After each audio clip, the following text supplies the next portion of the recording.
मंत्रिमंडळाच्या बैठक सुरू होण्यापूर्वीच मुख्यमंत्री देवेंद्र फडणवीस यांचा पारा चांगला चढला। मंगळवारी ही बैठकीच्या अगोदर मुख्यमंत्र्यांनी सर्व मंत्र्यांच्या स्वीय सहाय्यक, खासगी सचिव आणि विशेष कार्य अधिकारी यांना नेहमीप्रमाणे बाहेर जाण्याच्या सूचना दिल्या। त्यावर विभागाचे सचिव वगळता सर्व अन्य अधिकारी सभागृहातून बाहेर गेले।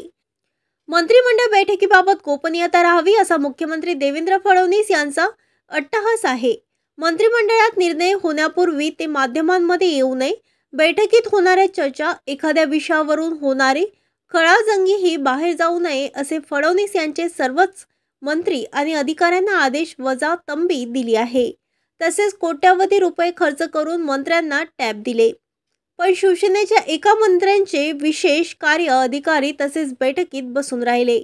फडणवीस यांच्या ही गोष्ट लक्षात येताच त्यांचा पारा चढला। मुख्यमंत्र्यांनी संबंधित अधिकाऱ्याला आपण का बसला आहात अशी विचारणा केली। त्यावर संबंधित विशेष कार्य अधिकाऱ्याने त्यांच्या मंत्र्याचे नाव सांगितले। आपल्याला मंत्री महोदयांनीच थांबायला सांगितले असल्याची कल्पना दिली। त्यावर आपला राग आवरत देवेंद्र फडणवीस यांनी तिथे कर्तव्यावर असलेल्या पोलिसांना बोलवून संबंधित अधिकाऱ्याला बाहेर घालवले।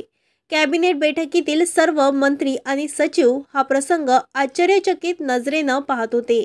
यावेळी बाहेर थांबल्यास अन्य अधिकाऱ्यांना मात्र काय झाले हे कळू शकले नाही।